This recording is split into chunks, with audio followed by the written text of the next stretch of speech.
Welcome to Television Sydney News. I'm KRYSTYNA Pollard. It's great to have you with us. In this week's bulletin, 19 charged in a crackdown on bikie gangs, the Cronulla Sharks engulfed in controversy despite a win over the Titans, and playing chicken ahead of this year's Royal Easter Show. But first, it's been described as a disgrace and an eyesore for more than a decade, but now a dilapidated shopping centre in Sydney's southwest is set for a facelift. A group of Sydney investors snapped up troubled Minto Mall last year and have announced it will undergo a multi-million-dollar refurbishment. Kmart and Woolworths have signed on to be part of the new centre, which will be renamed Minto Marketplace. JJ Kebab's owner Sam HARFOUCH says business owners and shoppers are very happy. It's been very hard for us, not enough people, no customers. The centre needs maintenance, no maintenance at all.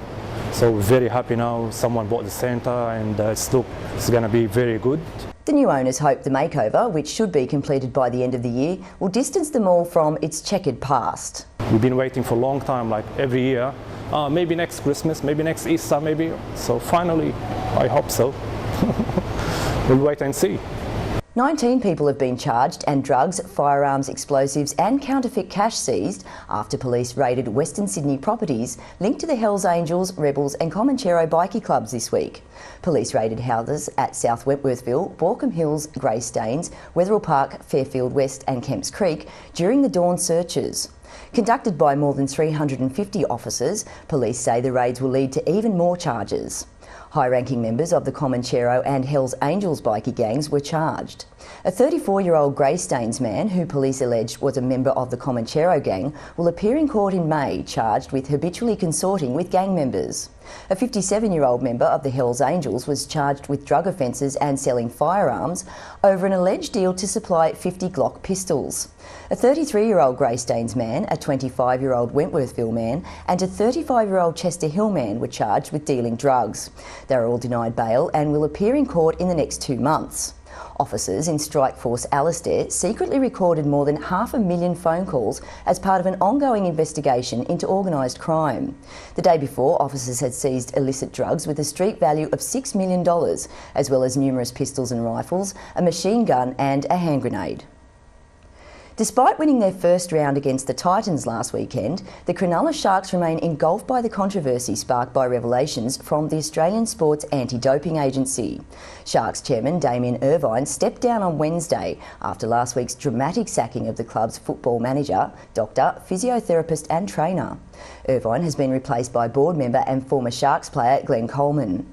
The beleaguered club has received massive support from fans, with about 250 new members signing up since Sunday and merchandise sales skyrocketing. But the future of 14 players is under a cloud over allegations they may have been given peptide-based supplements in contravention of the World Anti-Doping Agency Code.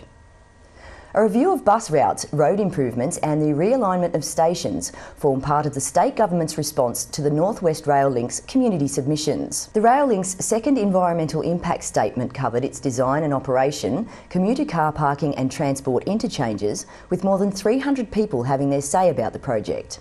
Transport Minister Gladys Berejiklian says the government made a number of commitments in its report, including the review of the proposed bus route around Cherrybrook Station. Doesn't mean they're going to get necessarily a favourable outcome. I mean, it could, but it means that we've decided to take a closer look at what some of the other options are. The news will relieve Robert Road residents who feared their quiet suburban street would turn into a bus superhighway if it's used as a feeder route to the station.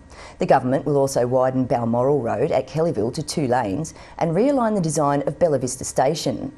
But Ms Berejiklian confirmed the Hills Centre could not be saved from demolition, with the area to become part of the Showground Station precinct. She says the project team will be working with local groups to find alternative venues. More than 100 people will lose their jobs when CSR's Viridian glass factory in Ingleburn closes in July. A company spokesman says the need for a $50 million furnace upgrade at the plant is one reason for the closure. Another is the high Australian dollar, making it cheaper for the company to import materials. South West Sydney Regional Advisory Council President Anne Parnham fears the job losses will hurt the district's economy. She says about 80% of staff are locals and the factory's closure is likely to have a flow-on effect to other businesses. About 70 workers made jobless by the closure of the Rosella factory in Seven Hills have been told they'll get their entitlements within weeks instead of months. Workplace Relations Minister Bill Shorten told a meeting at the Blacktown Workers Club that he had fast-tracked $1.6 million to ensure all outstanding entitlements were paid by April. The iconic Australian food manufacturer went into receivership in December, with all attempts to find a buyer since then failing. Private investment firm TPG has bought family-owned chicken company Ingham's Enterprises. After starting out on a small farm in Casula 95 years ago, Ingham's grew to become Australia's largest poultry producer. Ingham's Enterprises' turnover last year was $2.2 billion and it employs more than 8,000 people in Australia and New Zealand. While Ingham's won't disclose the sale price, reports say TPG has paid about $880 million. The day-to-day operations will be run by the same team of previous owner Bob Ingham. Former Caringbah resident Scott Derbyshire has received a Bravery Award for saving the life of a mentally ill woman who was standing in the path of an express train at an English railway station. Mr Derbyshire and a police transport officer had less than 10 seconds to save the woman before the train shot through St Albans station at 125 kilometres an hour last May. His parents Louise and Peter attended the ceremony where Princess Alexandra presented Mr Derbyshire with a Royal Humane Society testimonial.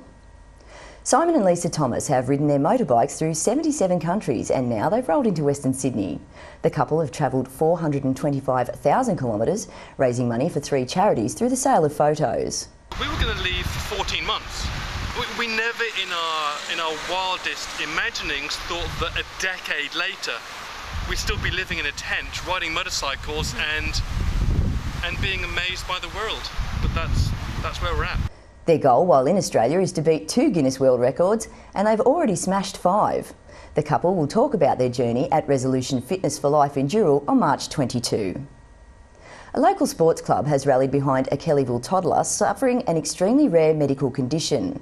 3-year-old Eva Pym is believed to be the only person in the world with her chromosome condition, which causes a lack of muscle tone in her legs. Her mother Katherine says she has her own timeline for developmental milestones and has only just learnt to communicate with her parents. Eva has also invented her own way of getting around by doing what her mum calls the bum shuffle. Eva's just the most bubbly little baby, a little girl. She pretty much lights up the room and everyone falls in love with her as soon as they meet her.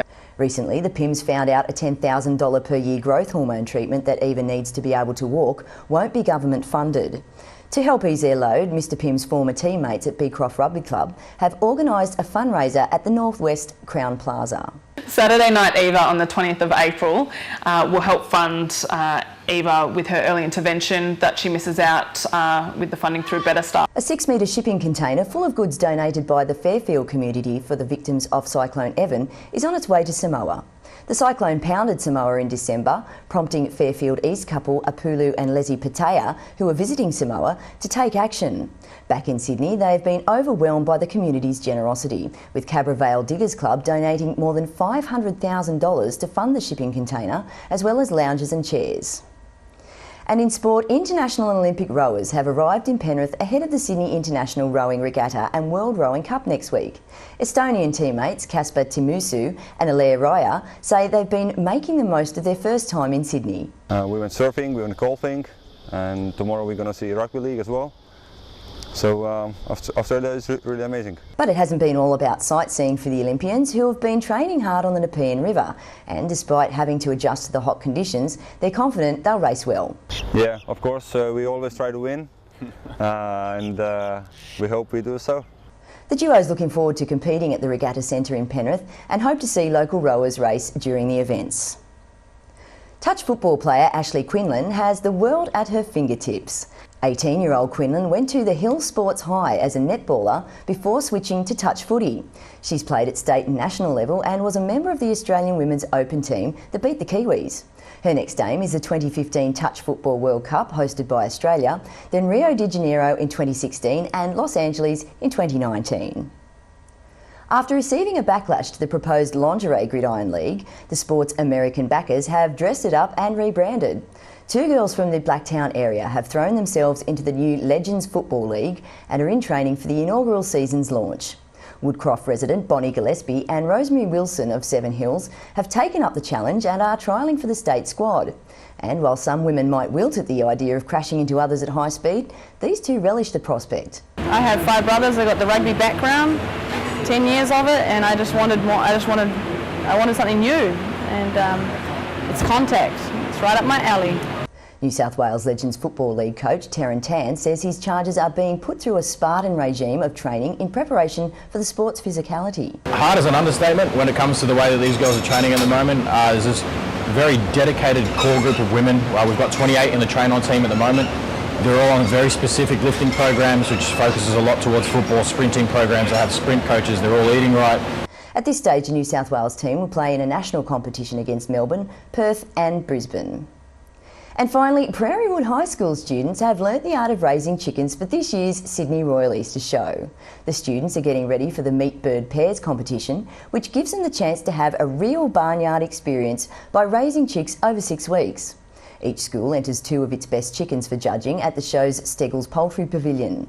The school's agricultural teacher, Garrick Mulcahy, says the students learn about breeding and Australia's poultry industry through the competition. There was a roster set up, so the kids had to come down and feed them every lunchtime, and then during a class period we'd weigh all the chickens, so each chicken would get weighed, and then we'd get the average weight for that thing, and it would be put on a graph so we can see the growth rate, and the kids are actually quite surprised at how quickly some of these chickens have actually grown. Student George Wallace says it's exciting to see the chickens grow. You do hear a lot of things about people talking about steroids with chickens, but I can guarantee none of our chickens are fed steroids when we're growing them. They're just fed, when they're younger, a high protein diet, so their diet's 24% protein. When they get a little bit older, we lower it down to about 18% protein to a mid-protein diet, and yeah, they grow rather quickly still. The school's one of 60 across New South Wales entering its chickens into Tuesday's competition. And you can tune in next week to watch Television Sydney News broadcasting from the show. And that's all we have for this week's bulletin. For more information on any of these stories, pick up your local Fairfax community newspaper. I'm KRYSTYNA Pollard. We'll see you next time.